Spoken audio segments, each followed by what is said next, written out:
नमस्कार दोस्तों, मैं मनु पवार। उत्तराखंड की 5 लोकसभा सीटों में से एक बहुत ही हाई प्रोफाइल सीट है Haridwar Lok Sabha seat. High profile seat इसलिए कह रहा हूं क्योंकि यहाँ पे 2 बड़े रावतों का मुकाबला है। पूर्व सीएम त्रिवेंद्र सिंह रावत और उनके अगेंस्ट पूर्व सीएम हरीश रावत की साख का सवाल है। हरीश रावत सीधे चुनाव में नहीं है, उनके बेटे चुनाव लड़ रहे हैं, लेकिन ये उनकी प्रतिष्ठा से जुड़ा हुआ चुनाव है। तो हरिद्वार सीट पर क्या चल रहा है, क्या कुछ जमीन पर दिख रहा है, इसके लिए मेरे साथ बात करने के लिए देहरादून से जुड़ रहे हैं इंडिया वॉइस चैनल के चैनल हेड अवनीश प्रेमी। अवनीश भाई, बहुत बहुत स्वागत है आपका। नमस्कार। अवनीश भाई, इतनी हाई प्रोफाइल सीट है, इतने हैवी वेट हैं, पूर्व सीएम 2 हैं सामने। इस बीच जो है बीजेपी लगातार दूसरी पार्टियों से भी भर्तियां कर रही है, छोटे से छोटा हो चाहे वो बड़े से बड़ा हो। तो कोई डर है या मैदान में प्रतिपक्ष को कमजोर करने का कोई गेम प्लान है ये? नहीं, ऐसा नहीं मनोज। पहले तो मैं बता दूं, अगर हम इस सीट की बात करें तो 1977 में ये सीट अस्तित्व में आई थी। पहले ये आरक्षित थी, लेकिन उसके बाद उत्तराखंड बनने के बाद ये एक तरह से सामान्य हुई। उसमें लगातार हम कहें पहले कब्जा जो रहा है वो कांग्रेस का रहा है, उसके बाद फिर बीजेपी इसमें आई और उसके बाद फिर कांग्रेस। और एक बार खास बात ये भी रही कि एक बार ये सीट जो है सपा के खाते में भी गई। दूसरा मैं आपको ये बता दूं, अगर हम हरिद्वार की बात करें तो सबसे ज्यादा वोटर इस सीट पर है और 14 विधानसभा जो है उसको मिलाकर ये सीट है। अगर हम बात करें रावतों की तो इस सीट का सबसे बड़ा जो दिलचस्प मैं कहूंगा वो सबसे बड़ा ये है कि उत्तराखंड के वो नेता जो लगातार चुनाव हार रहे थे उनको एक तरह से राजनीति में स्थापित इस सीट ने किया।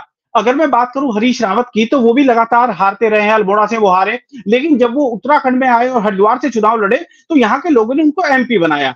उसके बाद वो विधानसभा लड़े, उसमें भी वो विधायक बने। अगर हम निशंक जी की बात करें तो वो भी जब लगातार हार रहे थे उसके बाद यहाँ आने के बाद वो एमपी बने। तो बड़ा रोचक इतिहास है। दूसरा ये है कि संत बाहुल्य क्षेत्र है, गंगा यहाँ पर है, मनसा देवी है, चड्डा देवी है। इसके साथ साथ जो हम करें भेल यानी कि बीएचएल जो है वो बड़ा क्षेत्र यहाँ पर है। तो कहीं ना कहीं बड़ा महत्वपूर्ण इस सीट का इलाका हो जाता है अगर हम मैदानी क्षेत्र की बात करें।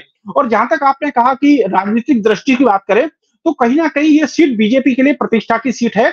डॉक्टर निशंक यहाँ से सांसद रहे हैं, शिक्षा मंत्री वो रहे हैं, लेकिन इस बार उनका टिकट काट दिया गया। लेकिन 2 रावत इस बार आमने सामने हैं। अगर हम देखें हरीश रावत और जो इस सीट पर लड़ते तो निश्चित तौर पर मुकाबला बहुत दिलचस्प होता।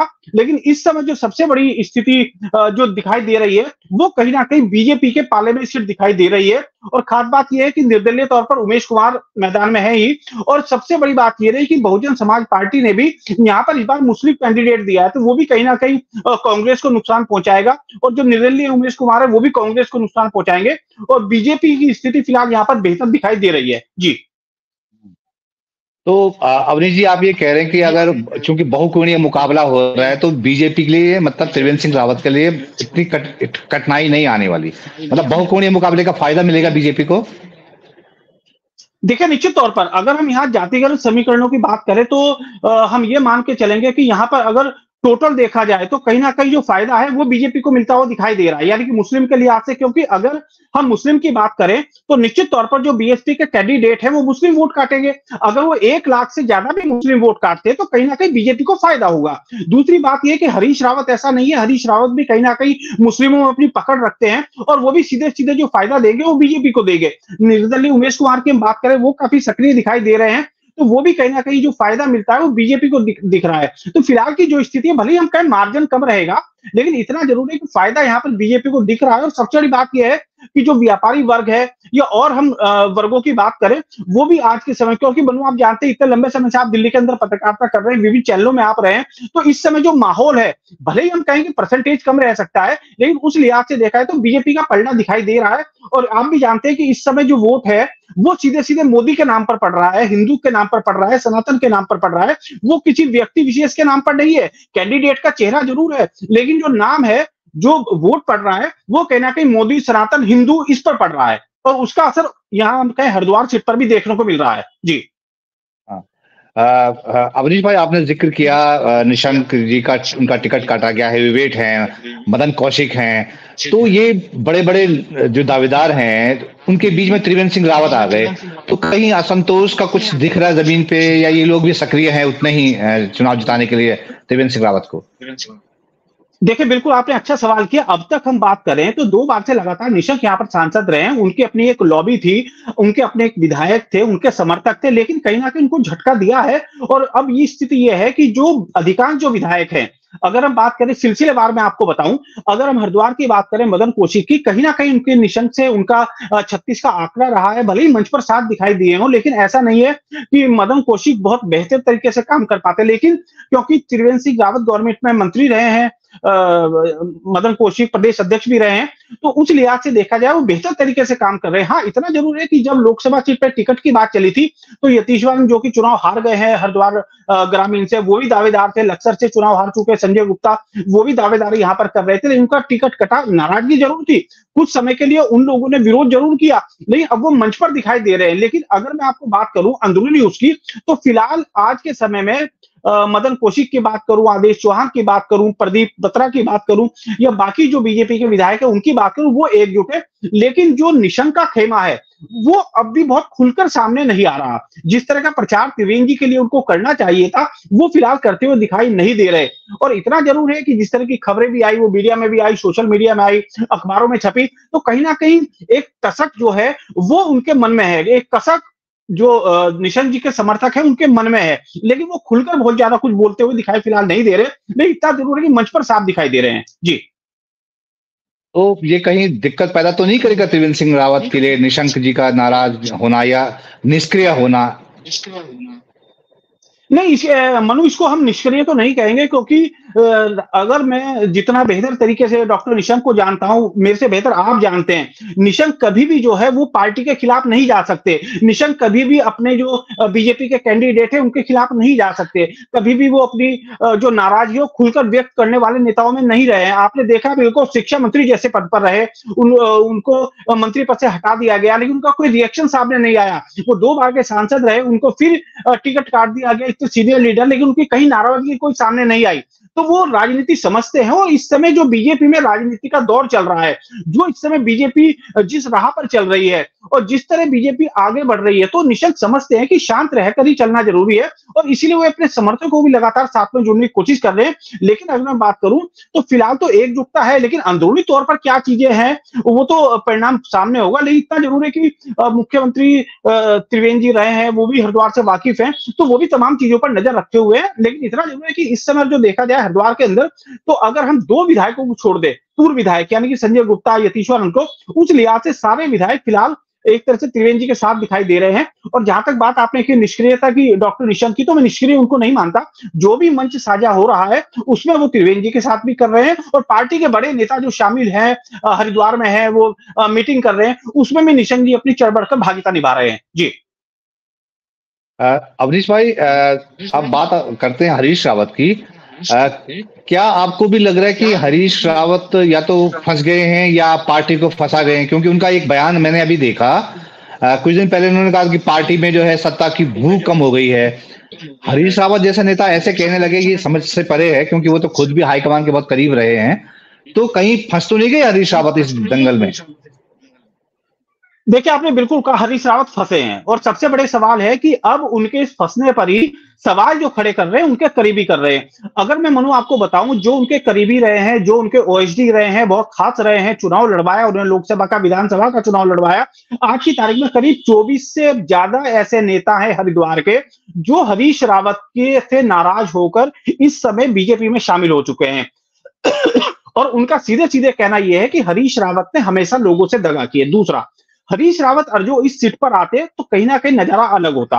अब सवाल इस बात को लेकर भी है, हरिद्वार के लोगों का कहना है कि हमने हरीश रावत का वनवास खत्म किया, सांसद बनवाया, उसके बाद विधायकी का चुनाव लड़े, हमने उसमें भी साथ दिया, विधायक बनवाया, उसके बाद अपनी घरवाली को चुनाव यानी कि अपनी धर्मपत्नी को चुनाव लड़वाया, उसमें भी हमने साथ दिया। अब आप अपनी बेटी को चुनाव आपने लड़ाया, ठीक, हमने उसमें भी हरिद्वार लोकसभा जो विधानसभा ग्रामीण है उसमें वहां से उनको जितवा दिया। अब आप अपने बेटों को ले आए, तो आखिर ये परिवार हरिद्वार के किसी नेता को, हरिद्वार के किसी कार्यकर्ता को आपने सम्मान क्यों नहीं दिया?